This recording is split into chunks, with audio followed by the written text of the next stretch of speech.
தமிழொலி நேயர்களுக்கு வணக்கம். தமிழொலியின் இன்றைய காலை நேர தலைப்புச் செய்திகள். 2024ஆம் ஆண்டு ஜனாதிபதி தேர்தலுடன் தொடர்புடைய தேர்தல் கடமைகளுக்காக 1358 பேருந்துகள் வழங்கப்படவுள்ளதாக இலங்கை போக்குவரத்து சபை தெரிவித்துள்ளது. மாவட்ட தேர்தல் அலுவலகங்களின் ஊடாக விடுக்கப்பட்ட கோரிக்கைகளுக்கு அமைய குறிப்பிட்ட பேருந்துகளை வழங்குவதற்கு நடவடிக்கை எடுத்து வருவதாக அதன் பிரதி பொது முகாமையாளர் பண்டுக்க ஸ்வர்ணஹன்ச தெரிவித்துள்ளார்.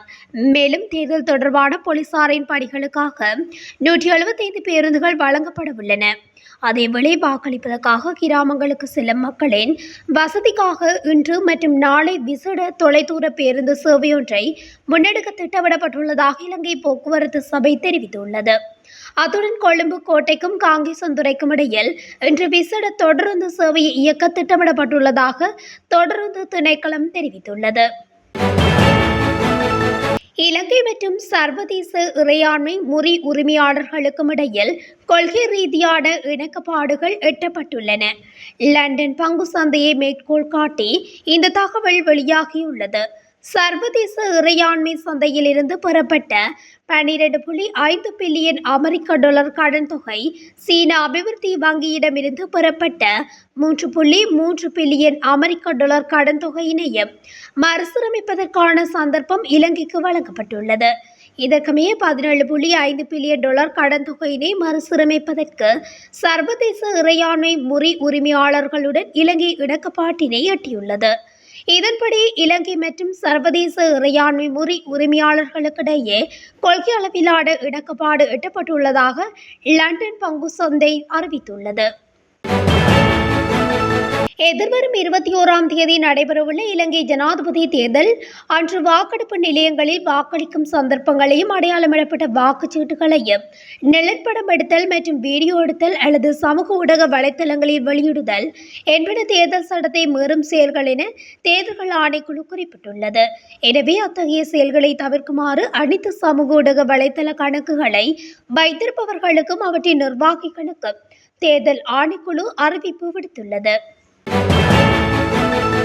வாக்காளர்கள் வாக்களிக்க வருகை தரும்போது வாக்களிப்பு நிலையங்களில் அனுமதிக்கப்படாத பொருட்கள் தொடர்பில் இலங்கை போலீசார் வாக்காளர்களுக்கு அறிவித்துள்ளனர். ஊடக நிகழ்ச்சி ஒன்றில் நேற்று கலந்து கொண்ட போலீஸ் ஊடக பேச்சாளர் பிரதி போலீஸ் மா அதிபர் நிகால் தல்துவ வாக்களிக்க செல்லும் போது வாக்காளர்களின் பொறுப்பு குறித்து விளக்கியுள்ளார். சிலர் காலையிலிருந்து மது அருந்துவதை அவதானித்ததாகவும் பின்னர் சரியான முடிவை எடுக்க முடியாமல் வாக்களிப்பு நிலையத்துக்குள் நுழைய போராடுவதாகவும் அவர் குறிப்பிட்டுள்ளார். வாக்களிக்கும் செயற்பாடுகளுக்கு இடையூறு ஏற்படாத வகையில் வாக்காளர்கள் நடந்து கொள்ள வேண்டும் என பிரதி போலீஸ் மா அதிபர் நிகால் தல்துவ மேலும் வலியுறுத்தியுள்ளார். அந்த இடத்திற்கு போதையில் யாராவது வந்தால் போலீசார் அவர்களை வளாகத்தில் இருந்து அகற்ற வேண்டும் என்று மேலும் அவர் கூறினார். கூறிய ஆயுதங்கள், சிறிய கத்திகள் போன்ற பொருட்கள் அல்லது கையடக்க தொலைபேசிகள் போன்றவற்றுடன் மக்கள் வாக்களிப்பு நிலையங்களுக்குள் நுழையக்கூடாது எனவும் தெரிவித்துள்ளார். இலங்கையின் 9வது ஜனாதிபதி தேர்தல் நாளை சனிக்கிழமை இடம்பெறவுள்ள நிலையில் ஜனாதிபதி தேர்தலுக்கான வாக்குகளை பதிவு செய்த பின்னர் அனைத்து வாக்காளர்களையும் வீட்டிலேயே இருக்குமாறு தேர்தல்கள் ஆணைக்குழு கேட்டுக்கொண்டுள்ளது. அத்துடன் ஜனாதிபதி தேர்தல் தினத்தன்று குழுக்களாக ஒன்று கூடி தேர்தல் முடிவுகளை பார்ப்பதுடன் அவ்வாறான செயல்பாடுகளை ஒழுங்கமைப்பதை தவிர்க்குமாறு அரசாங்க தகவல் திணைக்களத்தில் நேற்று நடைபெற்ற செய்தியாளர் மாநாட்டில் ஆணைக்குழுவின் தலைவர் RMAL ரட்நாயக்கா குறிப்பிட்டுள்ளார். இதுவரையில் ஜனாதிபதி தேர்தல் தொடர்பில் இதுவரையில் தேர்தல்கள் ஆணைக்குழுவிற்கு 4945 முறைப்பாடுகள் கிடைக்கப்பெற்றுள்ளதாக தெரிவிக்கப்பட்டுள்ளது. இதன்படி தேசிய தேர்தல் முறைப்பாட்டு முகாமைத்துவ நிலையத்திற்கு 1516 முறைப்பாடுகள் கிடைக்கப்பெற்றுள்ளது. மாவட்ட தேர்தல் முறைப்பாட்டு முகாமைத்துவ நிலையங்களுக்கு 3429 முறைப்பாடுகளும் கிடைக்கப்பெற்றுள்ளது. கொழும்பு தெஹிவளை சரணகர வீதியில் உள்ள ஹோட்டல் ஒன்றின் உரிமையாளர் ஒருவர் சுட்டுக் கொல்லப்பட்டதாக தெரிவிக்கப்படுகின்றது. இந்த சம்பவம் புதன்கிழமை இரவு இடம்பெற்றுள்ளதாக கொகிவளை போலீசார் தெரிவித்தனர். களுப்போவில 112 கீழ் 1 சரணகர வீதியில் உள்ள ஹோட்டல் ஒன்றின் உரிமையாளரான 43 வயதையுடைய நாடகம் விஸ்வநாதன் என்பவரே இவ்வாறு கொலை செய்யப்பட்டுள்ளார். தலைக்கவசங்களுடன் மோட்டார் சைக்கிளில் வந்த இருவர் துப்பாக்கிச் சூடு மேற்கொண்டுள்ளதாக தெரிவித்த போலீசார் மேலதிக விசாரணைகளை மேற்கொண்டு வருகின்றனர். பொலனறுவை பிரதேசத்தில் உள்ள தனியார் ஆடை தொழிற்சாலையின் ஊழியர்கள் 500 பேர் திடீர் சுகையினம் காரணமாக வைத்தியசாலையில் அனுமதிக்கப்பட்டுள்ளனர். உணவு ஒவ்வாமையின் காரணமாக நேற்று காலை குறித்த ஊழியர்கள் வைத்தியசாலையில் அனுமதிக்கப்பட்டுள்ளனர். நேற்று காலை உணவில் விஷம் கலந்ததன் காரணமாக சுமார் 500 ஊழியர்கள் வைத்தியசாலையில் அனுமதிக்கப்பட்டுள்ளனர். ஆடை தொழிற்சாலையின் பணியாளர்கள் தொழிற்சாலையில் வழங்கிய உணவை உண்டதன் பின்னர் சுகவீனம் அடைந்துள்ளதாக போலீசார் தெரிவித்துள்ளனர். நோய்வாய்ப்பட்ட ஆடை தொழிற்சாலை ஊழியர்கள் அருகில் இருக்கும் வைத்தியசாலைகளில் அனுமதிக்கப்பட்டுள்ளனர். வடக்கு மாகாணத்தில் சன்பவர் குழுமத்தினால் நிர்மாணிப்பதற்கு திட்டமிடப்பட்டுள்ள 32,000 வீடுகளுக்கான நிதி மூலத்துக்குரிய அங்கீகாரம் கிடைத்துள்ளது. ஆஸ்திரேலியாவை தளமாக கொண்டு வங்கியொன்றின் ஊடாக இந்த திட்டத்துக்கான நிதி வழங்கப்பட உள்ளது. இதற்குமைய தலா 50 லட்சம் ரூபாய் செலவில் முற்றுமுழுவதுமாக இலவசமாக பயனாளர்களுக்கு இந்த வீடுகள் நிர்மாணித்து கொடுக்கப்பட உள்ளன. வீடு திட்டத்தை நடைமுறைப்படுத்தவுள்ள சன் பவர் குழுமத்தினால் சுமார் 4000 ஏக்கர் காணியில் சூரிய மின்கல பூங்கா நிர்மாணிக்கப்பட உள்ளதுடன் இதற்கான முழுமையான காணி விடுவிக்கப்பட வேண்டியுள்ளது. அதேவேளை சர்வதேச நாணய நிதியத்தின் இலங்கை கடன் விடுவிப்பு தொடர்பான சான்றுபடுத்தல் பெறப்பட உள்ளது. இந்த இரண்டு செயற்பாடுகளும் இறுதிக்கட்டத்தை எட்டியுள்ள நிலையில் இலவச வீட்டு திட்டத்துக்கான நடவடிக்கைகள் முன்னெடுக்கப்பட உள்ள நிலையில் 50 லட்சம் ரூபாய் செலவில் 32,000 வீடுகள் நிர்மாணிக்கப்பட உள்ளன. புத்தளம் அனுராதபுரம் வீதியில் வவுனியாவிலிருந்து கொழும்பு நோக்கி சென்ற தனியார் பேருந்தொன்று விபத்துக்குள்ளானதில் ஒருவர் ஸ்தலத்திலே உயிரிழந்துள்ளார். வவுனியாவிலிருந்து கொழும்பு நோக்கி சென்ற தனியார் பேருந்தொன்று வீதிக்கு செலுத்த முற்பட்ட லொரியில் மோதி விபத்துக்குள்ளாகி பின்னர் நிறுத்தி வைக்கப்பட்டிருந்த மற்றொரு லொரியின் மீது மோதியுள்ளது. குறித்த விபத்து சம்பவம் நேற்று காலை புத்தளம் அனுராதபுரம் பிரதான வீதியின் 6ஆம் கட்டை பகுதியில் இடம்பெற்றுள்ளது. இதன்போது பேருந்தின் மிதிப்பலகையில் நின்று கொண்டிருந்த இருவர் தவறுதலாக வீழ்ந்துள்ள நிலையில் ஒருவர் மீது பேருந்து ஏறியுள்ள நிலையில் அவர் ஸ்தலத்திலே உயிரிழந்துள்ளார். மேலும் மற்றொருவர் பலத்த காயங்களுக்கு உள்ளாகிய நிலையில் அங்கிருந்தவர்களால் உடனடியாக புத்தளம் ஆதார வைத்தியசாலைக்கு கொண்டு செல்லப்பட்டுள்ளார். இலங்கையில் ஜனாதிபதி தேர்தலை பின்னர் ஊரடங்கு சட்டத்தை அமல்படுத்த நேர்ந்தால் ஜனாதிபதியின் ஆலோசனைக்கு அமைவே அது தொடர்பில் நடவடிக்கை எடுக்கப்படும் என பிரதி போலீஸ் மா அதிபர் பொலிஸ் ஊடக பேச்சாளர் நிகால் தல்துவ தெரிவித்துள்ளார். ஊரடங்கு சட்டம் தொடர்பில் ஜனாதிபதியை தீர்மானிக்க முடியும் என்றும் அவர் குறிப்பிட்டுள்ளார். அத்தோடு போலீசாருக்கோ பாதுகாப்பு பிரிவினருக்கோ அது தொடர்பில் தீர்மானம் எடுக்க முடியாது என்றும் அவர் சுட்டிக்காட்டினார்.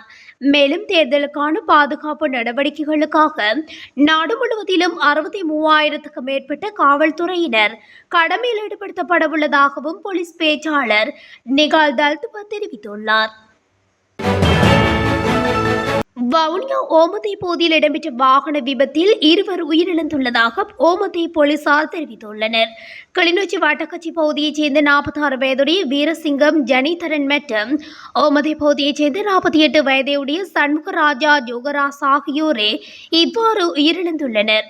ஓமந்தை பன்றிக்கைதகுளம் பகுதியில் இருந்து வவுனியா நோக்கி பயணித்த மோட்டார் சைக்கிள் எதிர் திசையில் வந்து துவிச்சக்கர வண்டியுடன் மோதியதில் மோட்டார் சைக்கிள் வீதியை விட்டு விலகி கவிழ்ந்துள்ளதாக போலீசாரின் ஆரம்பகட்ட விசாரணைகளில் தெரியவந்துள்ளது.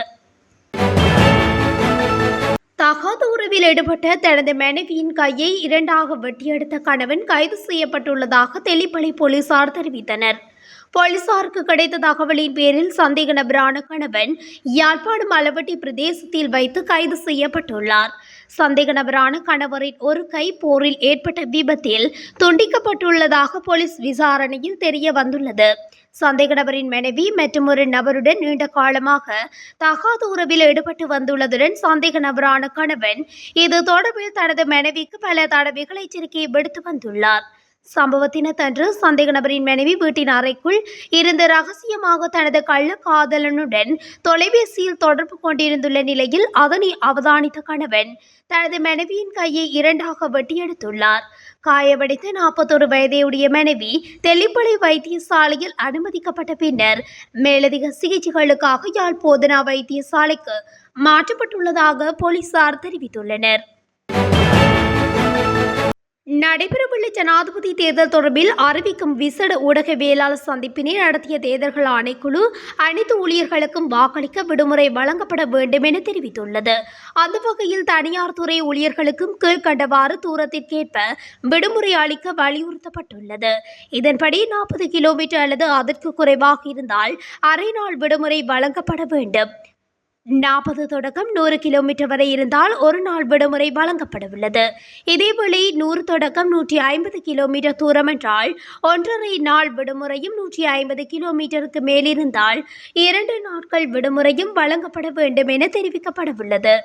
மேலும் பணியிடத்தில் இருந்து வெகு தொலைவில் உள்ள சில வாக்காளர்களுக்கு வாக்களிக்க 3 நாட்கள் தேவைப்பட்டால் அதற்கு தேவையான 3 நாள் விடுமுறையையும் அந்த நிறுவனங்கள் வழங்க வேண்டும் என தேர்தல் ஆணைய தலைவர் RMAL ரத்நாயக்கா குறிப்பிட்டுள்ளார்.